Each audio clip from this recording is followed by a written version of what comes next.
welkom vir julle wat ingeskakel is. En ons hoop vanmôre dat elkeen van julle gaan 'n wonderlike tydjie hê vandag hier by ons. En dit is vir my 'n voorreg om vanmôre vir André hier te verwelkom weer by ons. Hy's 'n bekende gesig, almal ken hom. En hy gaan vanmôre die woord vir ons bring. En ek wil dit vir hom sê dankie dat jy vanmôre dat jy ingestem het om die woord te bring en dit wat ook al op jou hart is, dat Abba Vader jou gaan seën en met dit wat jy gaan bring. Ek gaan die opening los dat jy sommer open met gebed ook. Dankie. Goeiemôre almal, dat ek nou nog nie môre gesê het nie. Kom ons bid saam. Vader, ons dankie vanmôre vir die geleentheid om hier saam te wees. Here, ek bid vanmôre dat U woord sal seën, Here, en dat dit in vrugbare grond sal val. Here, dat ons dit sal aangryp soos elke ander gedeelte wat in U woord geskryf is. En dat ons sal lewe volgens U woord, Here, want dit is wat U van ons verwag. En ons dank U vanmôre daarvoor. Amen. Dit is vanmôre 'n baie moeilike gedeelte wat ek gaan behandel. En ek sê dit dat julle dit sommer weet. Baie mense hou nie daarvan nie. Hou nie daarvan om oor dit te praat nie en hou nie daarvan om dit te hoor nie. Maar ek wil begin deur te sê, stap ons nie, of is ons nie veronderstel om 'n pad van heiligmaking te stap nie. Is ons nie veronderstel om te breek met die verlede nie. Is ons nie veronderstel om die Here met 'n rein hart te volg en met 'n rein tempel nie. Ek glo so. As ons kyk waar ons begin het en as ons kyk waar ons nou is, ek weet nie van julle nie, daar het baie dinge afgeval in ons lewens. Dinge wat ons gebind het in die verlede, wat ons nie nou meer bind nie. Dinge wat aan ons vasgeklou het, wat nie meer aan ons vasklou nie. En ons almal het nog 'n lang pad om te gaan. Ek weet nie van julle nie, maar ek het. Ons almal het nog 'n lang pad om te gaan. Daar's baie dinge wat ons moet aflê. En hierdie is vanmôre een van die dinge wat ek mee gesukkel het en wat die Here vir 'n redelike tyd met my mee werk. En ek moes gaan en self die woord gaan lees. Want die fout wat 'n mens maak is jy luister na so baie preke en veral vandag se dae wat dit gereedelik beskikbaar is op die internet en ander platforms. Luister 'n mens na soveel boodskappe, maar die probleem is jy gaan lees dit nie self nie. So as jy dit nie self gaan lees nie, dan word jy nie in jou hart oortuig van dit wat jy werklik moet doen nie. Amen. En ek wil vanmôre met julle hierdie deel, en dis die hoeveelste keer wat ek self dit behandel het en wat ek gevoel het, dit is iets wat die Here wil hê ons moet vanmôre die brood meebreek. Ons moet dit deel vanmôre. Nou my tema vanmôre is, hou jy God se tempel skoon? Ons kan die skoon uithaal en dan kan ons sê, hou jy God se tempel rein? En ek wil hê dat ons vanmôre na 1 Korintiërs 3 toe blaai, om mee te begin. Ek wil probeer om 'n fondasie te lê voordat ek na die woord toe oorgaan, wat ek voel dat ek met julle moet deel vanmôre. 1 Korintiërs 3 vanaf vers 16.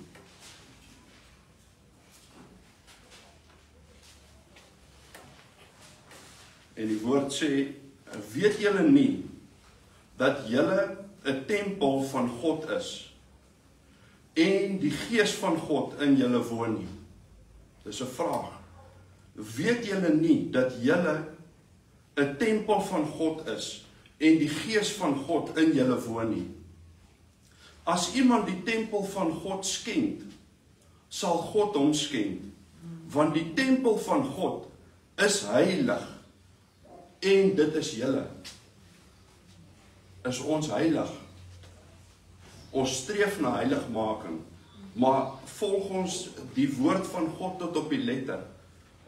Daar's baie kontroversies rondom hierdie dinge, maar moet ons nie die woord van God volg tot op die letter nie. Moet ons nie doen dit wat God se woord sê nie. Ek voel ons moet. Amen.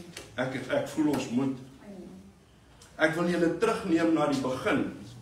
Maar voor ons dit doen, moet ons 'n paar dinge in die fondasie lê. Moet ons oor 'n paar dinge seker maak.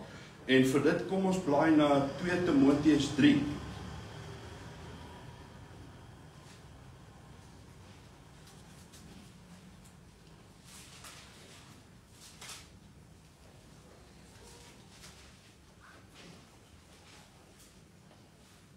En ek lees vanaf vers 12. Dis 'n redelike gedeelte wat ek gaan lees, maar die baie leeswerk kom hierna. Maar dit is belangrik dat ons hierdie deurgaan om die fondasie te lê. 2 Timoteus 3 vanaf vers 12.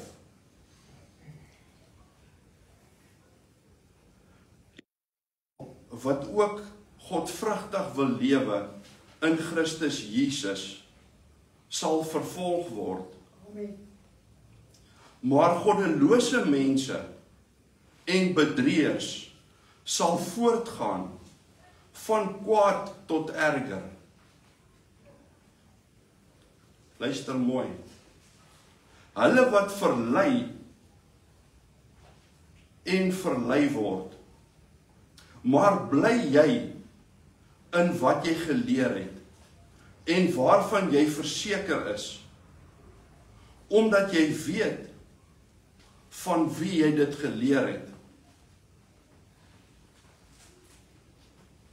En dat jy van kleins af die heilige skrifte ken. Wat is die belangrikste hier? Laat ons onthou van wie ons het geleer het, of dat ons die heilige skrifte ken. Die heilige skrifte is die belangrikste deel. Let daarop. En dat jy van kleins af die heilige skrifte ken, wat jou wys kan maak tot saligheid deur die geloof in Christus Jesus. En dan hier kom 'n gedeelte wat baie mense teenstrydig is mee. Die hele skrif is deur God ingegee en is nuttig tot lering, tot weerlegging, tot teregwysing, tot onderwysing in die geregtigheid. Nou wil ek net sê hoekom ek so sê, want daar is mos 'n gesegde deesdae of 'n sienswyse in die kerk dat die ou verbond is nie meer van toepassing nie. Is dit waar? Nee, dis 'n put, 'n leen uit die put van die hel. Die hele woord, hier hoor julle dit, in die Nuwe Testament, vir die mense wat sê, dit is nie meer van toepassing nie, die hele skrif is deur God ingegee, en is nuttig tot lering, tot weerlegging, tot teregwysing, tot onderwysing, in die geregtigheid. En hoor, hier gaan hy verder, sodat die mens van God volkome kan wees, vir elke goeie werk, volkome toegerus. So met ander woorde, die woord rus ons toe. As ons die woord in sy totaliteit ontvang, en aanvaar en dit lees, dan kan dit ons volkome toerus, vir ons pad in die lewe, en vir dit wat God ons geroep het om te doen natuurlik. Ek besweer jou dan voor God, en die Here Jesus Christus, van die lewende en die dode, wat die lewende en die dode sal oordeel, by sy verskyning en sy koninkryk, verkondig die woord. Dis wat God ons roep om te doen, verkondig die woord. En dit meen nie ons almal hoef by 'n preekstoel te staan of in 'n kerk te staan nie, maar daar waar jy beweeg, het God jou geroep om te deel dit wat hy in jou hart gelê het, die woord te deel, die brood te breek. Verkondig die woord, hou aan, tydig en ontydig. weerlê, bestraf, vermaan in alle lankmoedigheid en lering. Nou daar's ons daai ander gesegde in die kerk deesdae, nee, maar jy judge my, jy oordeel my. Die woord oordeel ons. Amen. Ons moet die woord lees. Ons moet nie meer net vat wat ons meer gemaklik is nie. Ons moet nie net vat dit wat ons in ons gehoor streel nie, want dan word ons soos die kerk wat die woord van praat wat in die laaste dae gaan wees, wat in hulle gehoor gestreel wil word. Ons moet die woord ontvang in sy totaliteit. En dan die belangrikste van alles is om dit toe te pas nie. Want dit help jy hoor dit Sondag vir Sondag, maar jy pas dit nie toe in jou lewe nie. Want daar sal 'n tyd wees wanneer hulle die gesonde leer nie sal verdra nie, maar omdat hulle in hulle gehoor gestreel wil wees, vir hulle 'n menigte leraars sal versamel volgens hulle eie begeerlikheid of begeerlikhede. Nou dit kan ons deesdae baie maklik doen, hè.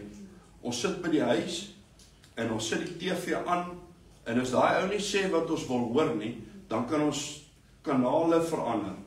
Of ons kan hom afsit en dan sit ons weer later aan die ene aan. En dan sê hy verder hierso, en die oor sal afkeer van die waarheid en hulle sal afwend tot fabels. En hulle sal afwend tot fabels.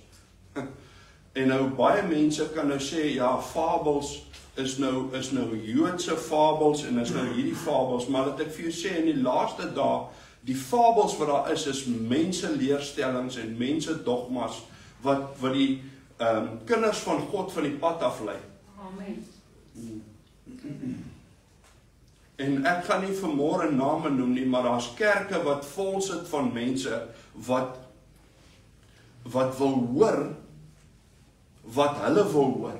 Hulle wil nie hoor wat die woord sê nie. Amen. En ek is jammer as dit enige iemand gaan te nakom vanmôre of aanstoot gee, maar ek gaan die woord van God lees. Ek is nie hier om my eie storieetjies te vertel nie. Ek is hier om te lees wat die woord sê. Hier is my notas en dit is 100% in lyn met die woord. Julle is welkom om dit te kry as julle wil. Hier's nie veel op behalwe die skrifte nie.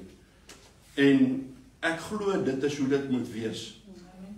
Die woord, en dit is iets wat Prof Gerrie ook baie sê. Hy sê, laat die woord verduidelik. Die woord het nie ons nodig om het te verduidelik nie. Baie keer stop ons by 'n gedeelte, maar as ons net 'n bietjie verder lees, dan sien ons wat die woord eintlik bedoel. Of 'n bietjie teruglees. Ek wil julle nou nie 'n klas gee vanmôre nie, maar ek seker julle weet dat die woord het nie teks verse nie, en hy het nie hoofstukke in sy oorspronklike vorm nie. Dis die mens wat dit ingesit het. So partykeer, as jy iets nie verstaan nie, lees 'n bietjie verder. Of begin 'n bietjie vroeër. Begin in 'n ander hoofstuk. Dan gaan jy verstaan. Die woord van die Here is redelik duidelik. Maar dit is belangrik dat ons hom ook in konteks lees. En ek gaan vir julle nou die konteks wys van dit wat ek gaan lees. Maar om verder te gaan, wil ek julle vat na Genesis 7.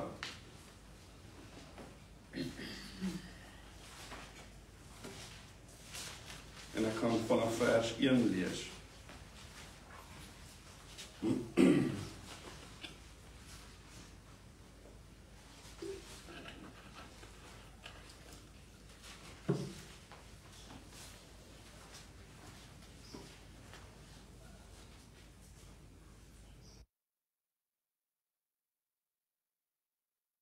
Kort sien waarna toe ek werk. Ek probeer niemand verwar nie. Ek wil net 'n fondasie lê dat ons verstaan dat die hele woord is van toepassing op ons.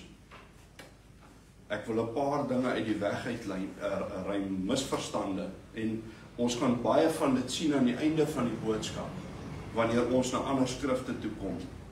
En die woord sê, vanaf vers 1 van Genesis 7, daarna het die Here aan Noag gesê, gaan in die ark, jy en jou hele huisgesin, want jou het ek regverdig bevind voor my aangesig in hierdie geslag.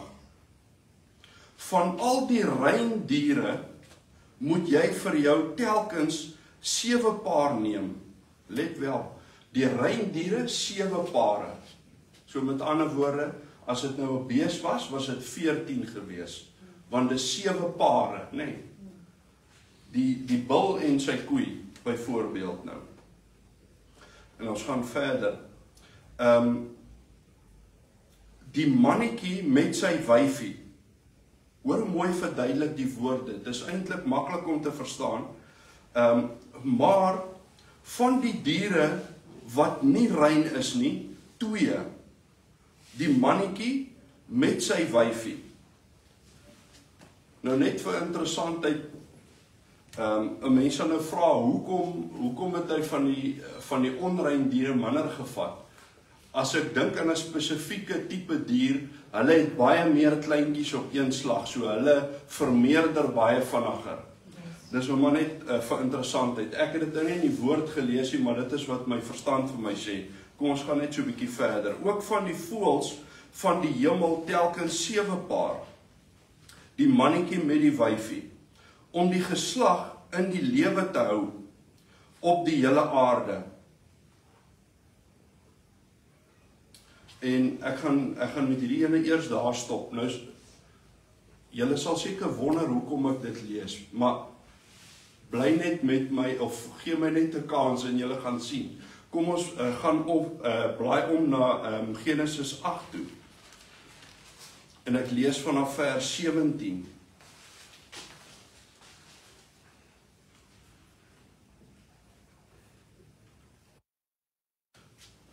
En die woord sê, laat saam met jou uitgaan al die diere wat by jou is, van alle vlees, die voëls en die vee en al die diere wat op die aarde kruip, dat hulle kan wemel op die aarde en vrugbaar wees en vermeerder op die aarde.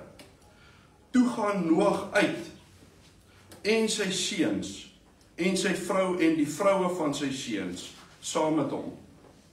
Al die diere, alles wat kruip en al die voëls, alles wat op die aarde beweeg, volgens hulle soorte, het uit die ark uitgegaan.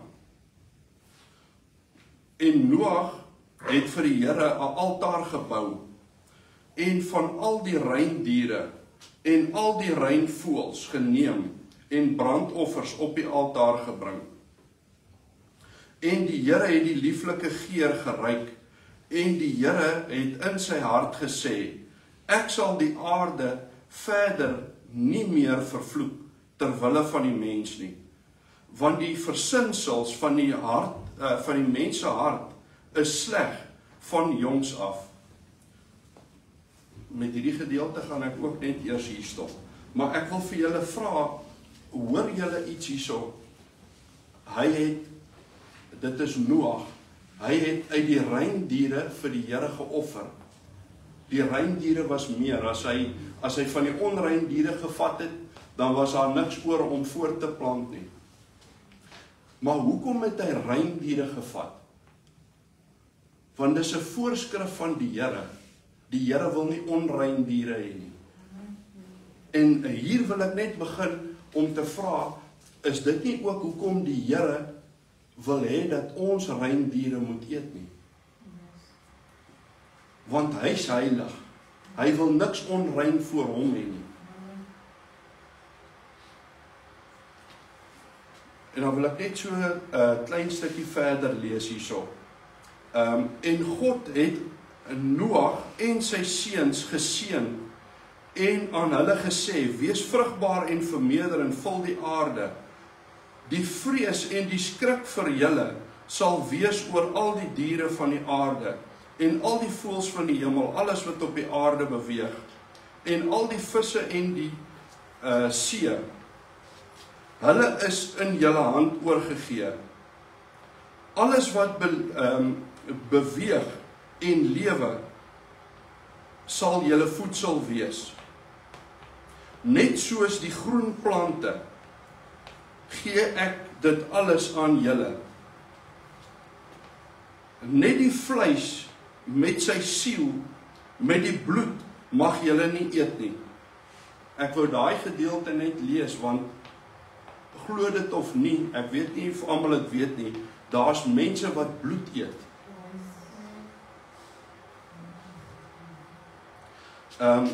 Maar wat julle eie bloed betref, dit sal ek eis van al die diere, sal ek dit eis. Ook van die mens, van die een teenoor die ander, sal ek die siel van die mens eis. Want die siel is in die bloed, sê die woord.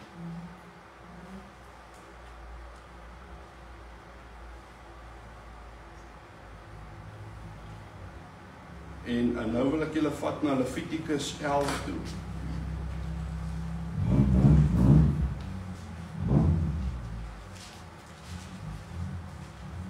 Waar die eintlike boodskap uitkom. Dit gaan net oor om 'n fondasie te lê dat ons 'n idee kry wat die woord sê, voordat ek na die boodskap toe gaan. En as daar iets is wat ek kan sê, baie mense sê, nee, hierdie is vir die Jode. Is dit so? Is dit werklik so? Was daar al Jode op hierdie stadium? Nee, daar was nie. Vir ons wat die woord ken en wat die Bybelstudies al bygewoon het, daar was nie op hierdie stadium Jode nie. Hulle was nog nie as Jode bekend gestel nie. God het hulle nog nie verdeel in die 12 stamme nie. So, dit is nie net vir die Jode nie. Dit is 'n leuen. Dis 'n leuen. Dit is vir Israel, maar dan gaan ek vir julle nou 'n ander skrif lees in Matteus 15, wat sê dat Jesus het net gekom vir die verlore skape van Israel. So as ons glo dat ons is uitgesluit, dan hoort ons eintlik nie hier nie. Kom ons begin by vers 1 van Levitikus 11. En dit is nou 'n redelike lang stuk, maar ek voel ek wil dit vir ons lees, want daar is soveel duidelikheid in hierdie gedeelte wat ek moet uitlig. En die opskrif hier is wette oor die onderskeid tussen rein en onrein diere. Nou ek wil net ietsie sê voor ek begin lees. Ek het nog nooit, en dit is nou nie dat ek sê ek is nou wonderlik nie, maar ek het nog nooit 'n pastoor hierdie boodskap oorbring nie. In my lewe. In 45 jaar. Kom ons sê 40 jaar het ek dit nie gehoor nie, want 5 jaar was miskien te klein om dit te hoor. Ek het dit nog nie gehoor nie. Ek weet nie een van julle dit al gehoor, net interessantheidshalwe. Ek paar het al gehoor. Ja. Was pa by die Joodse kerk gewees, waar pa dit gehoor het. Ok, kom ons gaan aan. En die Here het met Moses en Aaron gespreek en aan hulle gesê, spreek met die kinders van Israel en sê, dit is die diere wat julle mag eet, van al die 4-voetige diere wat op die aarde is. Alles wat onder die diere gesplitste kloue het, en wel heeltemal gesplitste kloue. So nie net gedeeltelik gesplits nie, hy moet heeltemal gesplits wees. En luister verder. En herkou. So hy kan nie net 'n gesplitste klou hê nie, hy moet gesplit wees en herkou. So die woord is duidelik. Hy verduidelik dit baie mooi. Kom ons luister verder. Dit mag julle eet. So dit wat heeltemal gesplits is en wat herkou, die dier wat se hoef heeltemal gesplits is en herkou. Maar die volgende mag julle nie eet nie. Van die wat herkou, so daar is wat herkou, waarvan die klou nie heeltemal gesplits is nie. Hoor wat sê hy? En van die wat gesplitste kloue het, die kameel, want hy herkou, maar hy het geen gesplitste klou nie. Ek het nou miskien daai dubbelpunt oorgespring En ek wil dit net lees dat julle reg verstaan. Maar die volgende mag julle nie eet nie, van die wat herkou en van die wat gesplitste kloue het. So daar's wat herkou, wat gesplitste kloue het, maar hulle is nie heeltemal gesplits nie, van hulle mag jy nie eet nie. En hier gee hy wat dit is. Die kameel, want hy herkou, maar hy het geen gesplitste kloue nie. Onrein is hy vir julle. Die das, net om te sê, dis die dasie wat hy van praat hierso. En die das, want hy herkou, maar hy het geen gesplitste kloue nie. Onrein is hy vir julle. En die haas, want hy herkou, maar hy het geen gesplitste kloue nie. Onrein is hy vir julle. Ook die vark, baie slegte nuus vir baie mense. Ook die vark, want hy het gesplitste kloue, ja, heeltemal gesplitste kloue, maar hy herkou nie. Die woord is duidelik, nee. Julle kan dit self ook gaan lees by die huis. Maar hy herkou nie. Onrein is hy vir julle. Van hulle vleis mag julle nie eet nie. En aan hulle aas nie raak nie. Onrein is hulle vir julle. Die aasgedeelte beteken is 'n dier wat doodgegaan het in die veld. Jy mag nie eers hom aanraak nie. Wat er nog te praat van eet, jy mag hom nie aanraak nie. Dit mag julle eet van alles wat in die water is. Nog slegte nuus vir baie mense. Alles wat vinne en skubbe het in die water, in die see en in die riviere, dit mag julle eet. Maar alles wat geen vinne en skubbe het in die see en in die riviere nie, van al hierdie gewemel van die water en van al die lewende wesens wat in die water is, 'n gruwel is dit vir julle.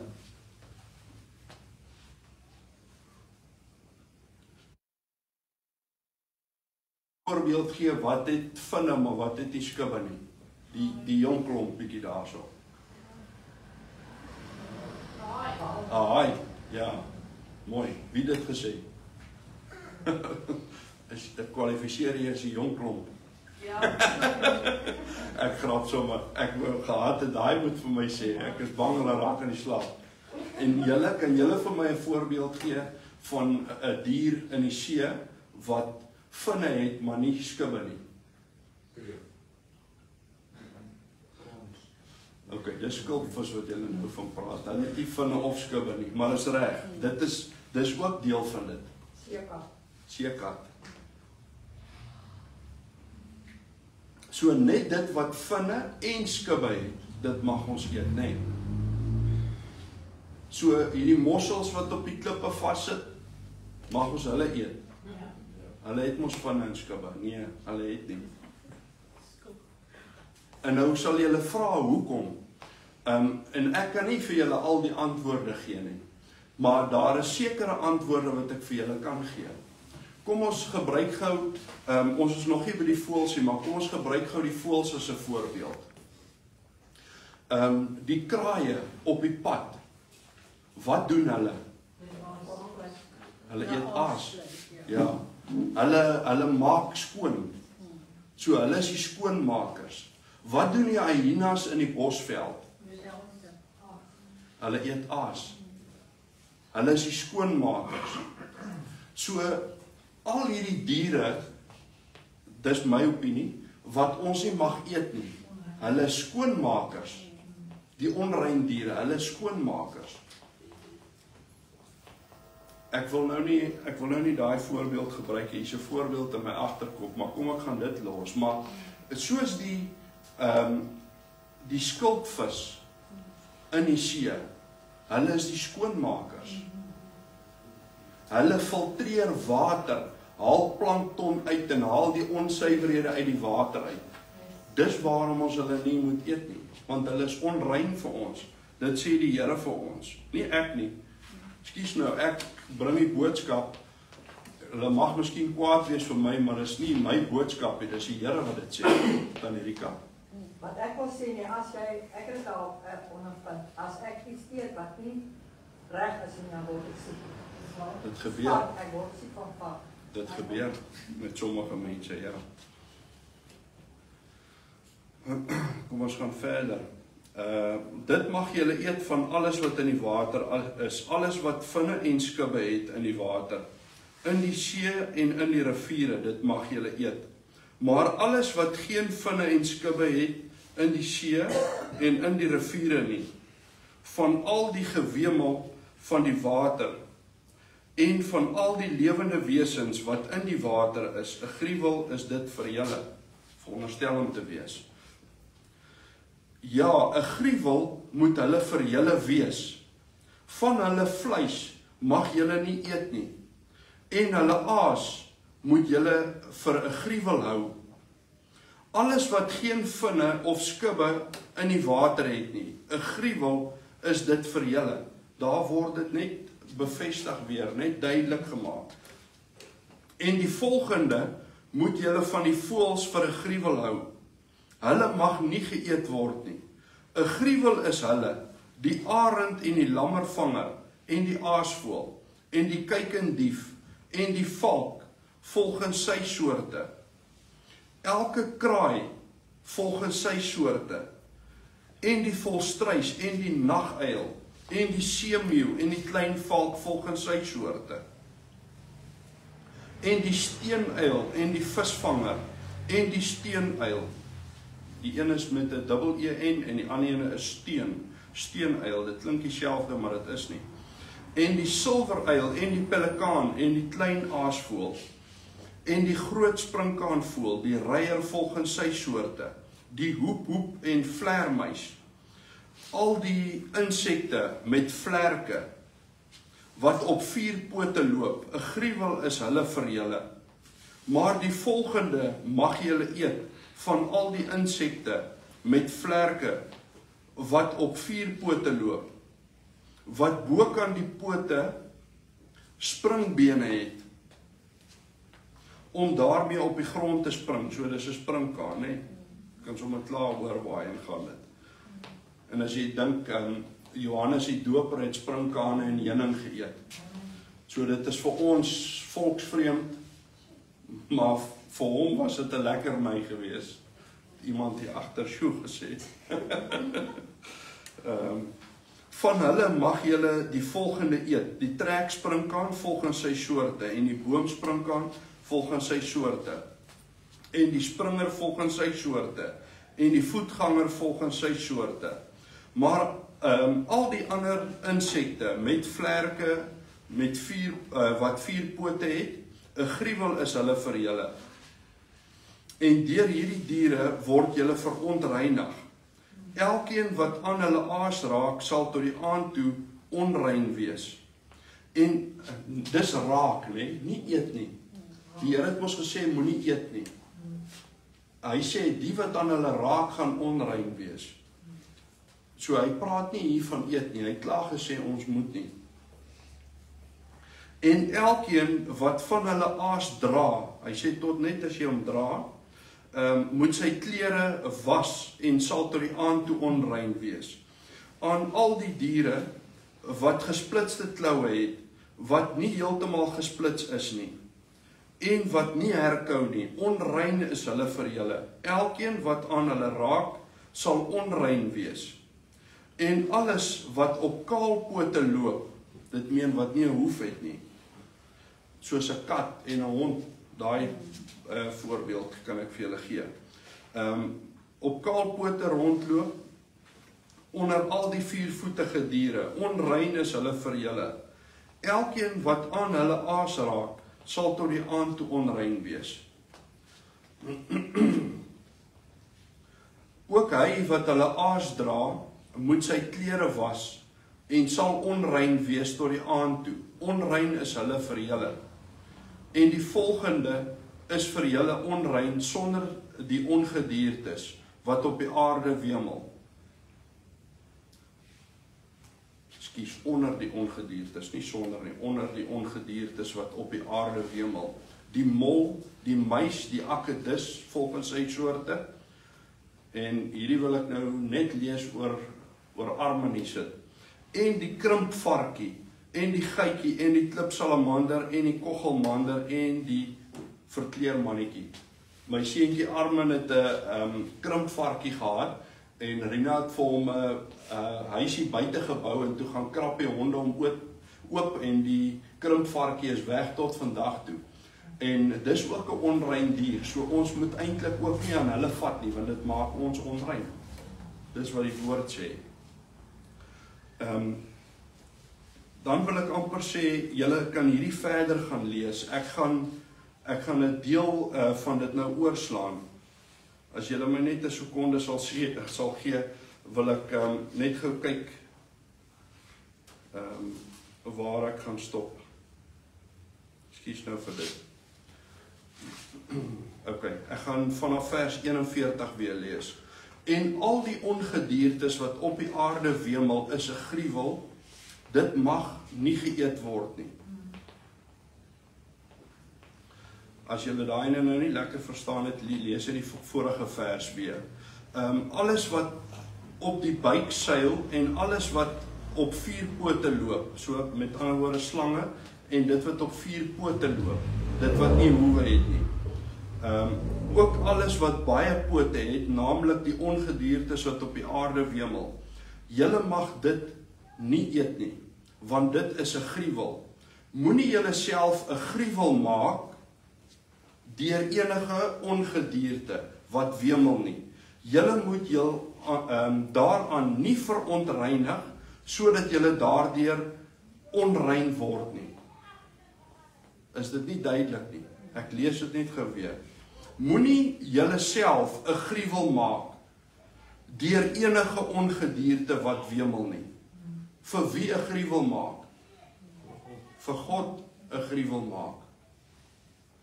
As dit hom grief, moet dit nie ons grief nie. Hoekom het hy in die woord gesit, dis rein en dis onrein? Dis voorskrifte vir ons. Julle moet julle nie daaraan verontreinig nie, sodat julle daardeur onrein word nie. So dit maak ons onrein. Want, luister nou hier raak dit duidelik. Want ek is die Here julle God. Toon dat julle heilig is. Toon dat julle heilig is.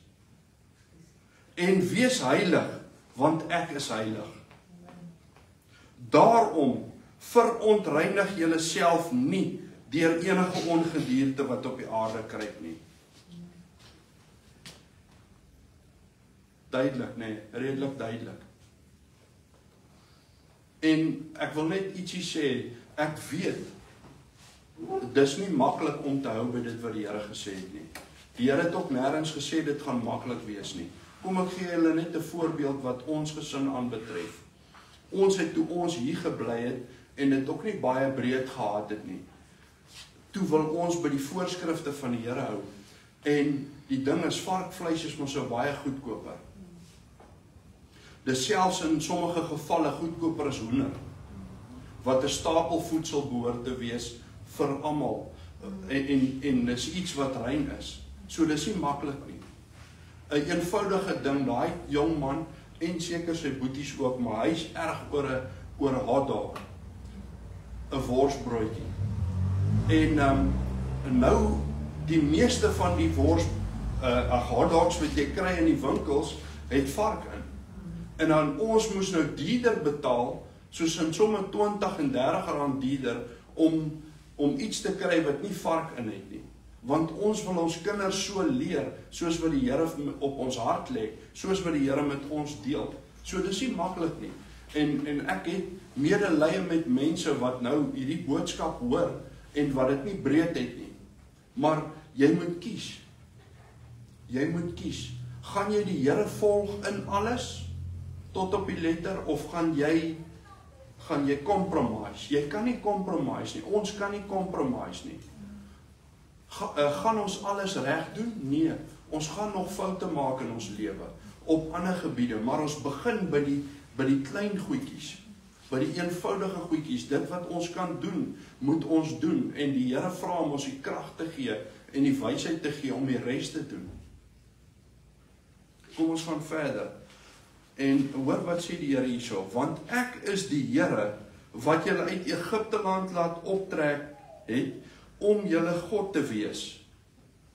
Nou al is jou voorsate nie uit Egipte land opgetrek nie, wil jy die volk van die Here wees? Die Here sê hierdie vir sy volk. So is ons nou, oor ons nou nie Jode is nie, en oor ons sê ons is nie van Israel, die volk Israel nie, sluit dit ons uit. Ek glo nie so nie. Maar ek gaan nou vir julle die skrif lees wat sê dat Jesus het net gekom vir die verlore skape van Israel. So ons is deel van hulle. Ons moet hoop ons is. Ons moet hoop ons is. En ek glo ons is. Ons is deel van hulle. So moet julle dan heilig wees, omdat ek heilig is. Dis 'n opdrag. Ons moet heilig wees, want God is heilig. En dit meen nie, oor ons nou God aanneem, ons kry nou vlerkies nie, nee. Dis 'n daaglikse pad wat ons stap, 'n pad van heiligmaking. As ons hierdie nou hoor, en ons het dit nog nie gedoen nie, dan moet ons dit mos nou begin doen, want die woord sê dit. Dis 'n voorskrif van God self. Dit is die wette oor die diere en die voëls en al die lewende wesens wat roer in die water, en aangaande al die wesens wat op die aarde wemel, om te onderskei tussen wat onrein en rein is, en tussen die diere wat geëet, en die diere wat nie geëet mag word nie. Duidelik. Dis duidelik. En wat nog duidelik is dis vir God belangrik. Hoekom sê ek is vir God belangrik? Want hy het dit nie geskryf. Dis sy woorde. Mense het dit geskryf, maar is deur God geïnspireer, deur die Gees van God geïnspireer.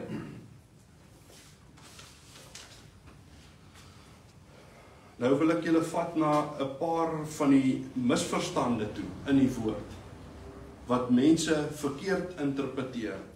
Want dit is belangrik dat ons daarna ook kyk. En ek sê nou nie, julle moet nou vir almal gaan vertel, julle moenie vark eet en julle moenie skilpvis eet nie. Doen wat die Here op jou hart lê. Maar weet, dat as jy gaan begin vir mense vertel, dan gaan hulle vir jou vra, maar wat van hierdie en wat van daai? Dis hoekom, dis 'n pad wat ek met die Here gestap het.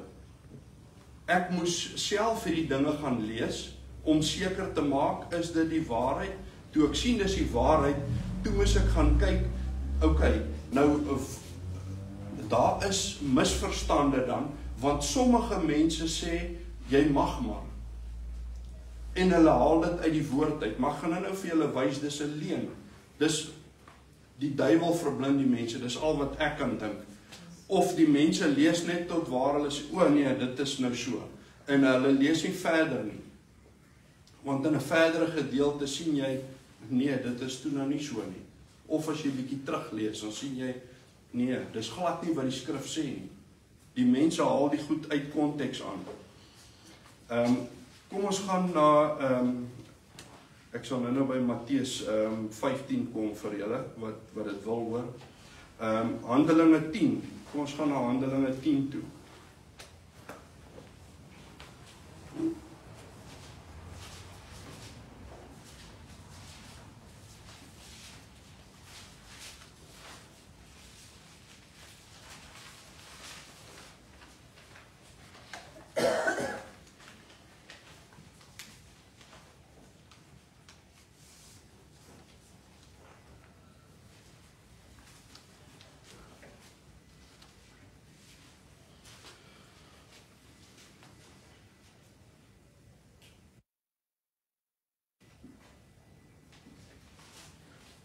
En hier weer eens gaan ek 'n langerige gedeelte lees, want ek wil hê julle moet die konteks sien. Dit help nie, ek gaan net vir julle gedeeltes uithaal nie. Ek moet vir julle die konteks wys. Ek lees vanaf vers 1 van Handelinge 10. Die hoofman Cornelius, en daar was in Caesarea 'n man met die naam van Cornelius, 'n hoofman oor 100 van die sogenaamde Italiaanse leerafdeling. Hy met sy hele huis was vroom en Godvreesend en het baie almoses aan die volk gegee, dis die volk van God, en was altyd deur in die gebed tot God. Hy het duidelik in 'n gesig omtrent die 9de uur van die dag 'n engel van God na hom sien inkom en vir hom sê, Cornelius, en hy sê, en hy het die oë op hom gehou en vol vrees gesê, wat is dit my Heer? Toe antwoord hy hom, jou gebede en jou almoses het voor die oë van God, het voor God in gedagtenis gekom. Stuur dan nou manne na Joppe en laat vir Simon haal, wat ook Petrus genoem word. Hy is tuis by 'n sekere Simon, 'n leerlooier, wie se huis by die see is. Hy sal jou sê wat jy moet doen. En toe die engel wat met Cornelius gespreek het weg was, roep hy 2 van sy huisbediendes en 'n vroom soldaat van wat altyd by hom was, en vertel hulle alles en stuur hulle na Joppe. En die volgende dag, terwyl hulle op pad was en naby die stad kom, het Petrus omtrent die 7de uur op die dak geklim om te bid. Die 6de uur. Die 6de uur op die dak geklim om te bid. En hy het baie honger geword en wou eet.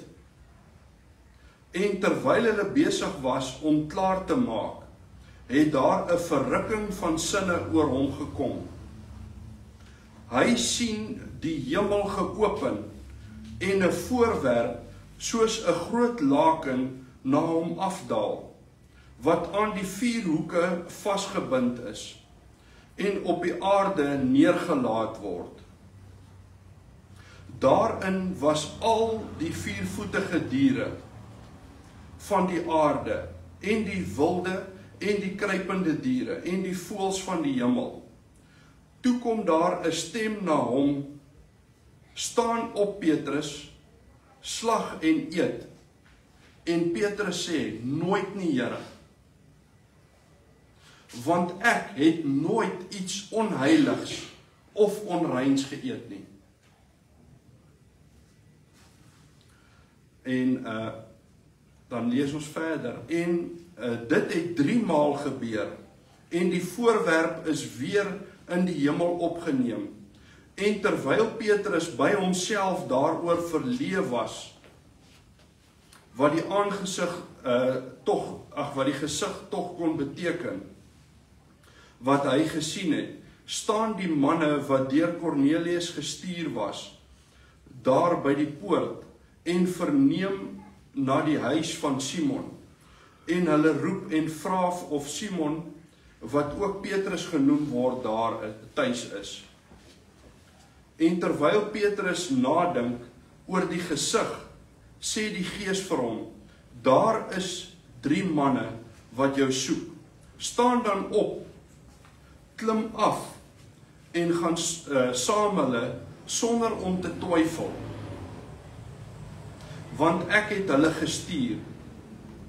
Dis belangrik, die Here het vir hom gesê, ek het hulle gestuur. En ek weet nie of julle weet nie, Petrus was 'n Jood gewees. En Cornelius en daai manne wat hy gestuur het, was van die Italiaanse leer gewees. En dit gaan nou vir julle beter sin maak wanneer ek verder lees, maar hou dit in gedagte. Hou dit in gedagte. Jode was nie veronderstel om te meng met ander mense nie. Nie eers by hulle gaan kuier nie. Nie in dieselfde huis wees as hulle nie. Ek gaan 'n gedeelte ook oorslaan hierso. toe Petrus dan binnenkom met Cornelius, ekskuus, dis vers 25, toe Petrus dan binnenkom met Cornelius hom tegemoet gegaan. So die manne het vir Petrus gaan haal en na Cornelius geneem, nê. En aan sy voete neergeval en hom hulde bewys. Hulle het aan Petrus se voete neergeval. Maar Petrus het hom opgerig en gesê, staan op, ek is self ook maar 'n mens. En onderwyl hy met hom spreek, gaan hy binne en vind baie van wat vergader het.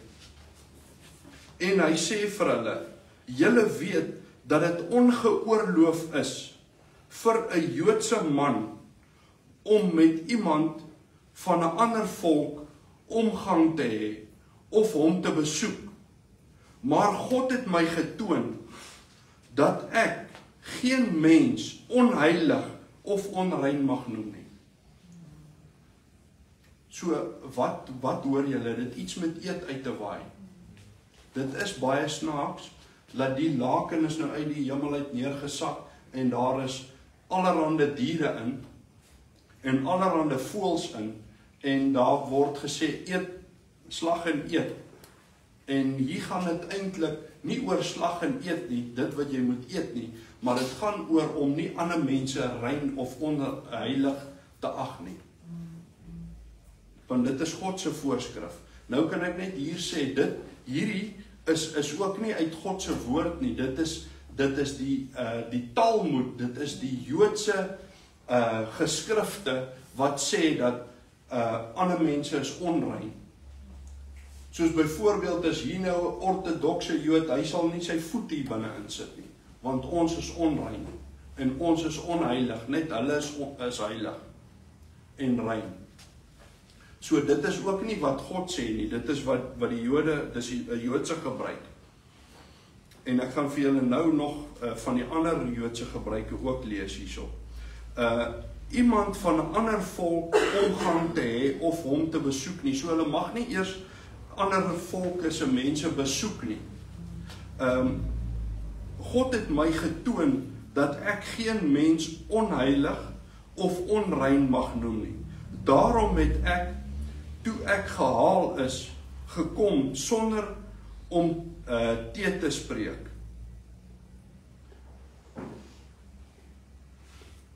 So, dit het niks met eet uit te waai nie.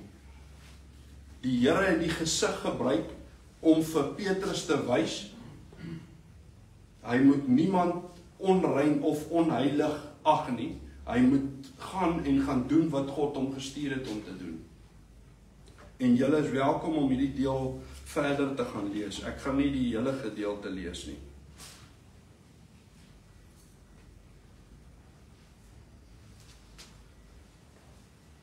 As ons maar na die volgende ene toe kan gaan, Markus 7.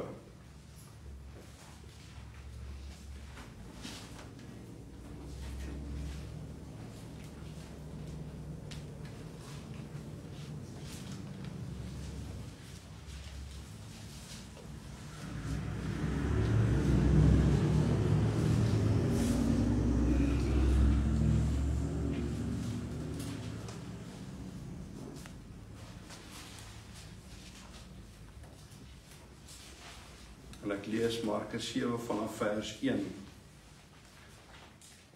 Hierdie is nog een van die gedeeltes wat mense gebruik om te sê, jy mag enige iets eet.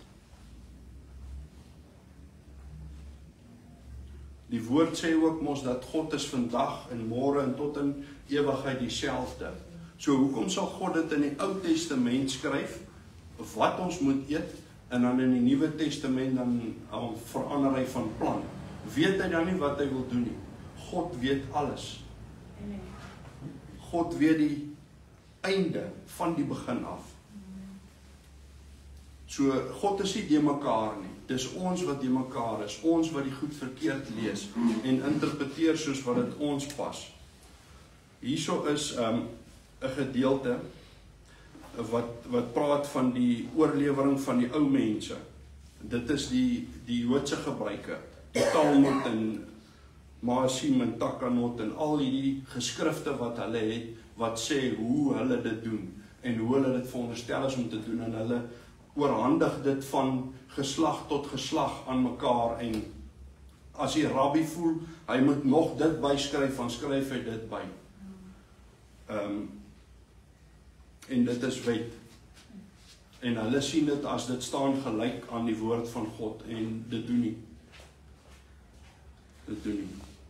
En die fariseërs en sommige van die skrifgeleerdes wat van Jerusalem gekom het, het by hom saamgekom, dis by Jesus, Yeshua, het hulle saamgekom, en toe hulle sommige van sy disippels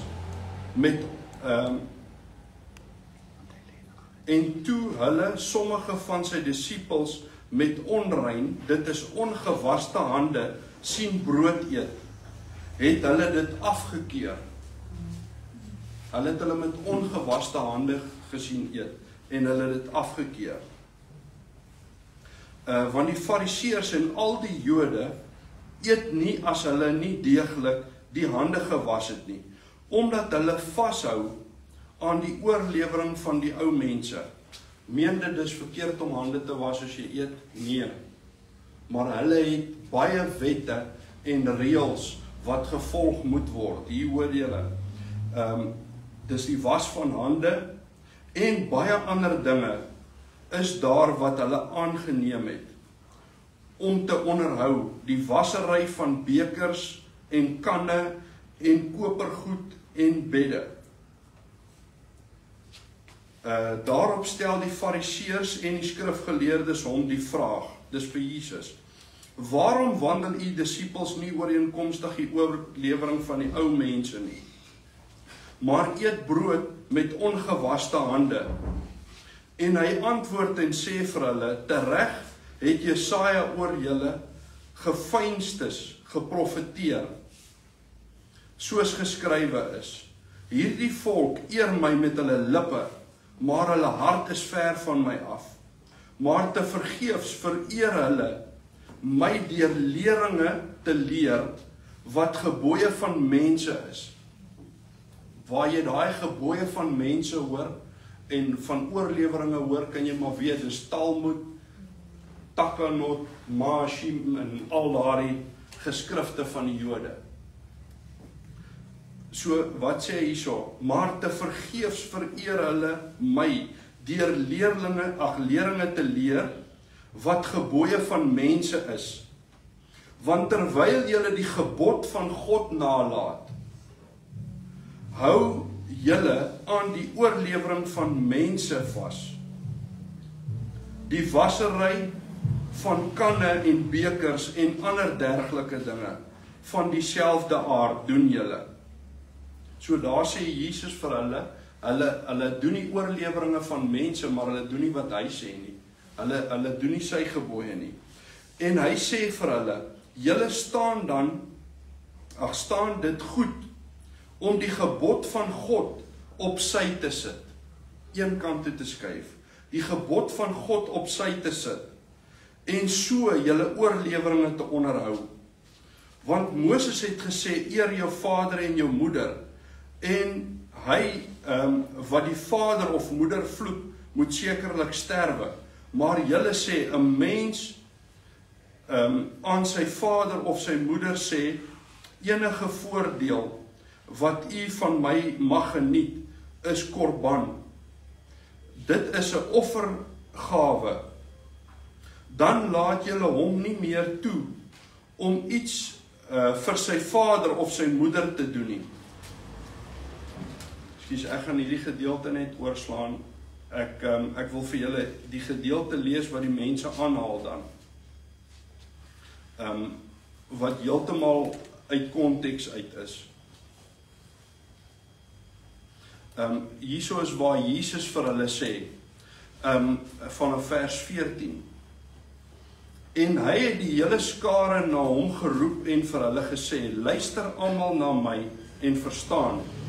Daar is niks wat van buite af in die mens ingaan wat hom onrein kan maak nie.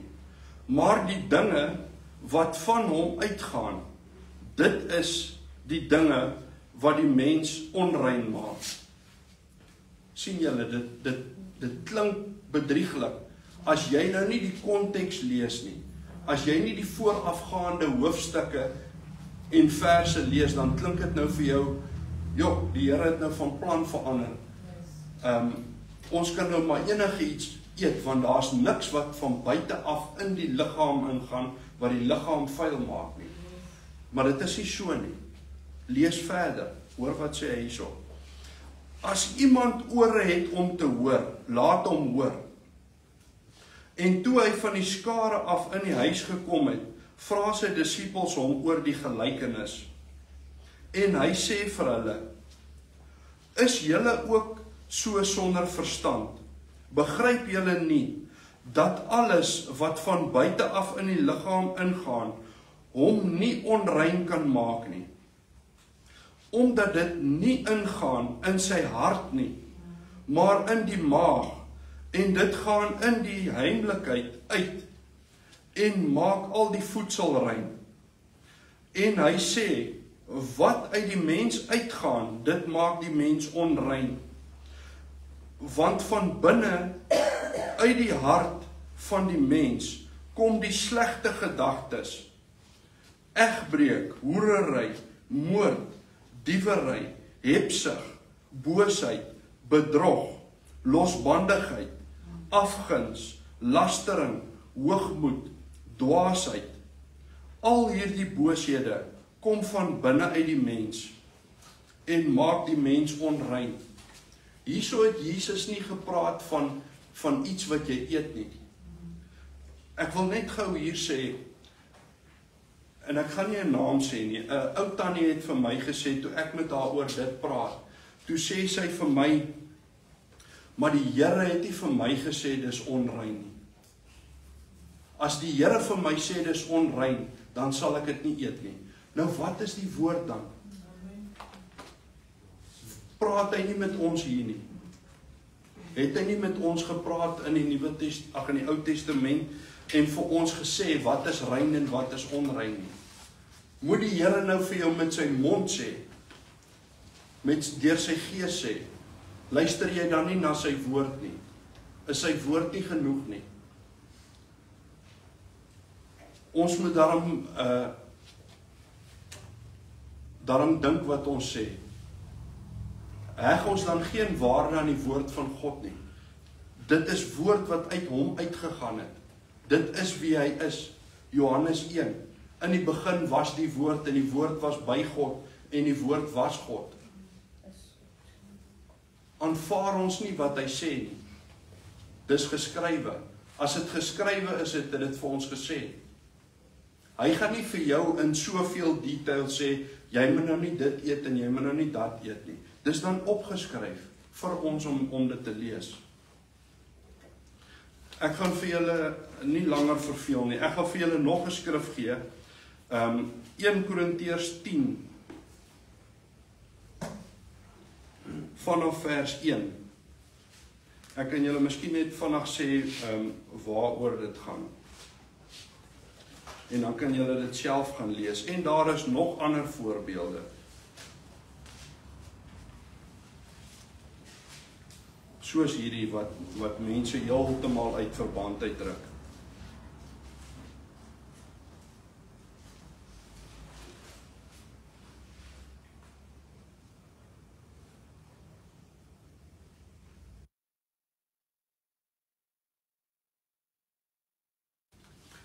Hierdie gaan oor afgoderry. Wag, hierdie is 'n belangrike deel. Ek het hom nou amper vergeet. Hierdie is 'n bitter belangrike deel.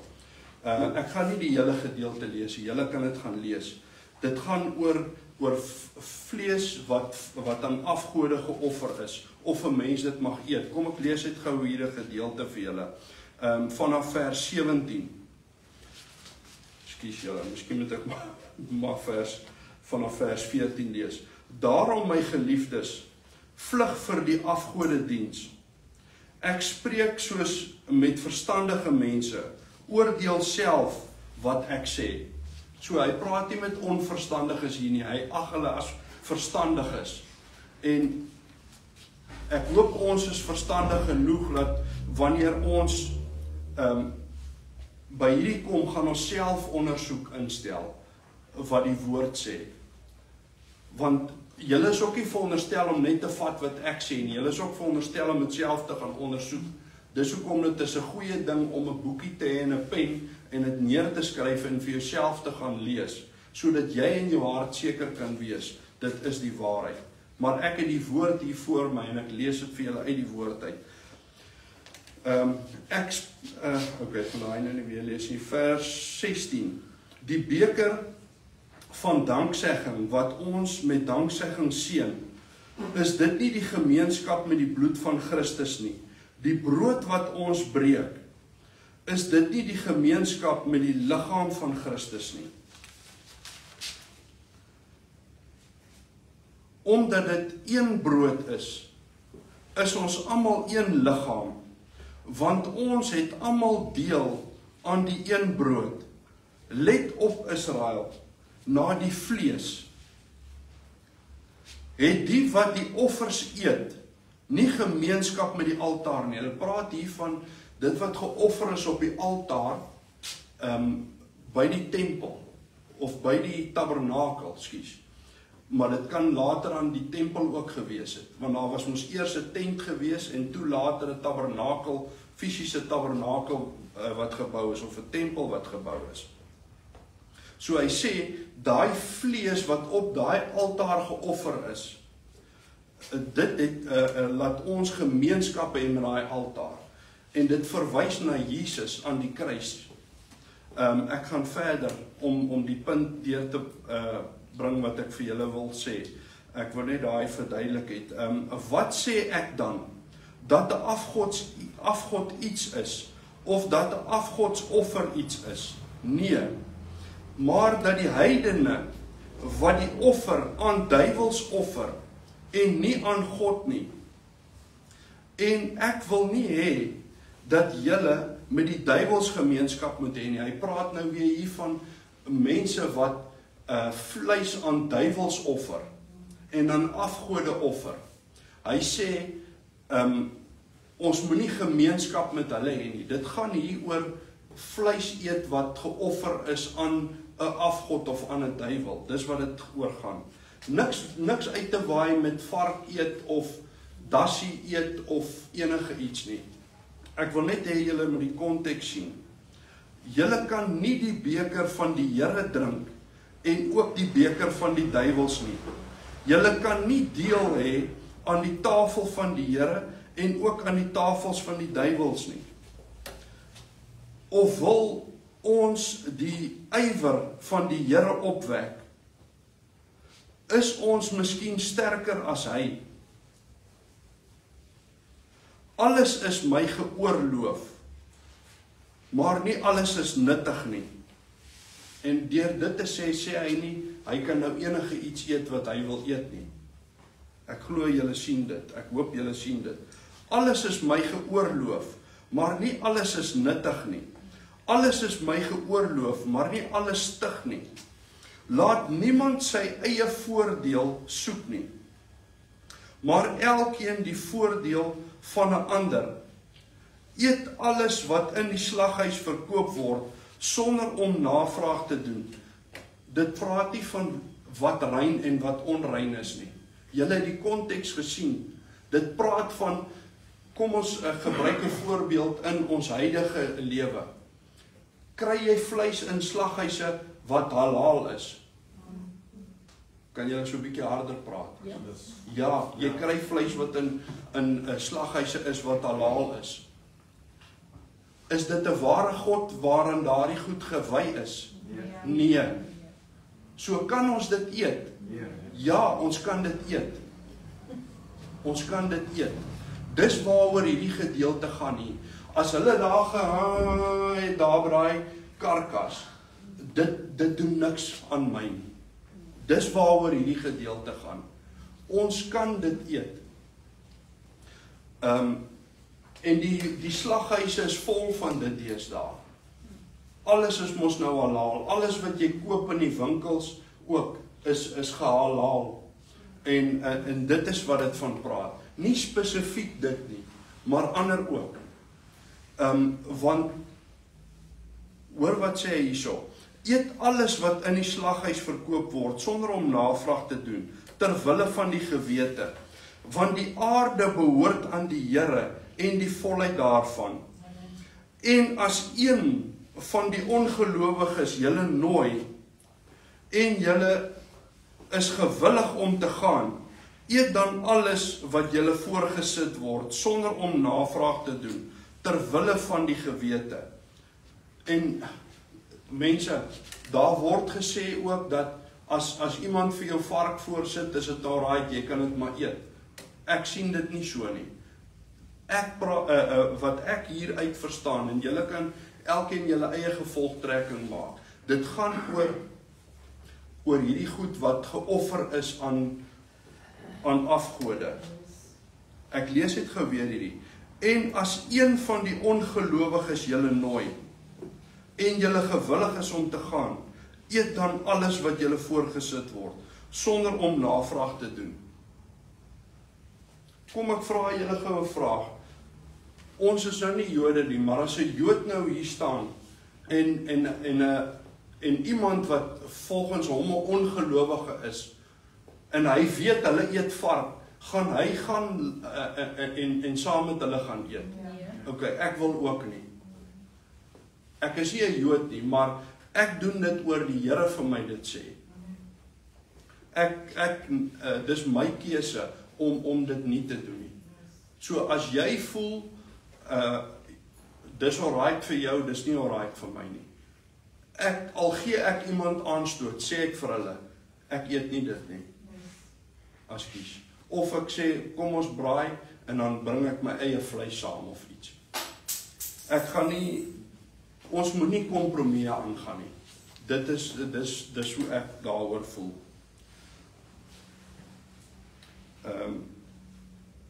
Maar as iemand aan julle sê, dit is 'n afgodsoffer, hoor hier waarvan praat hy. Hy praat nie van onrein vleis per se nie, hy praat van 'n afgodsoffer. So ons moet pas op om goed hier aan te las. Maar as iemand aan julle sê, dit is 'n afgodsoffer, soos hy dit aan jou bekend maak, moet dit dan nie eet nie, ter wille van hom wat dit te kenne gegee het. Ek dink dit is om hom te konsidereer. Hy het jou vertel, en hy weet jy doen dit nie, so los dit dan, sodat hy kan sien, hier is 'n voorbeeld van iemand wat nie kompromieë aangaan nie.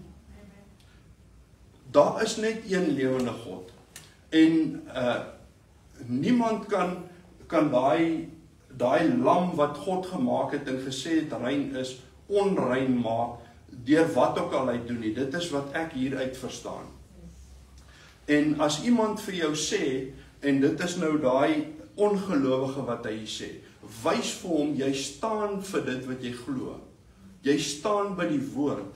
Jy staan vir dit wat God gesê het, God se voorskrifte, staan jy by. Moenie kompromieë aangaan nie.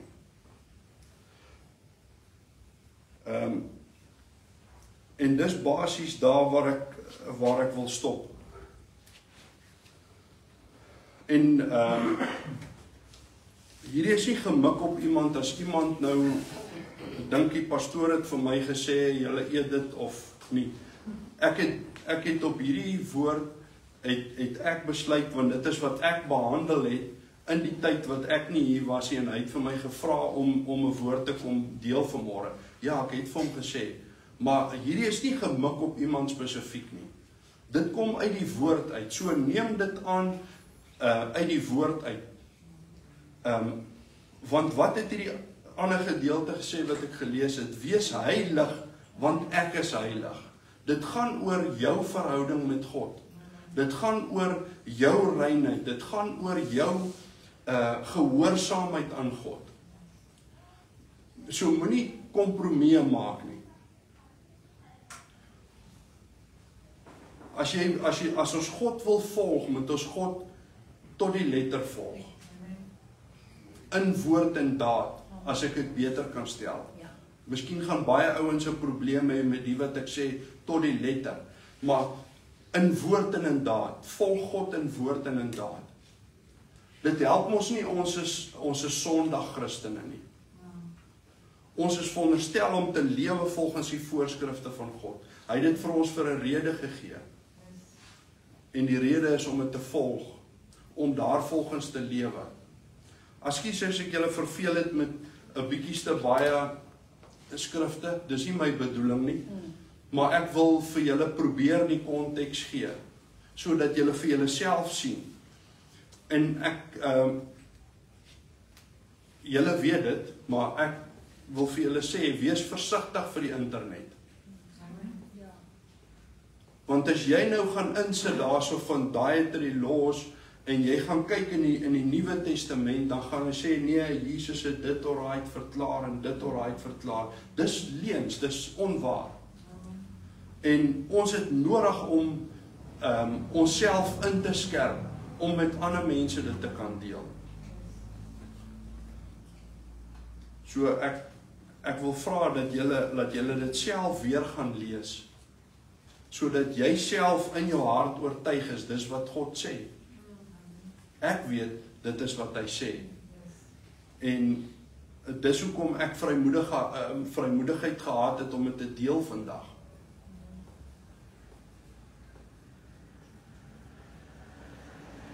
En ek hoop julle ontvang dit. Kom ons bid saam. Vader, ons eer U vir die woord, Here.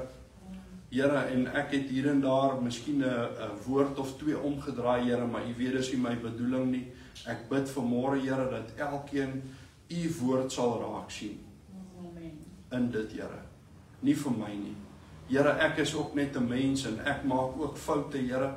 Here, maar U is God, Here, en ons is veronderstel om U woord te volg, Here. Want dis waarom U dit vir ons geskryf het.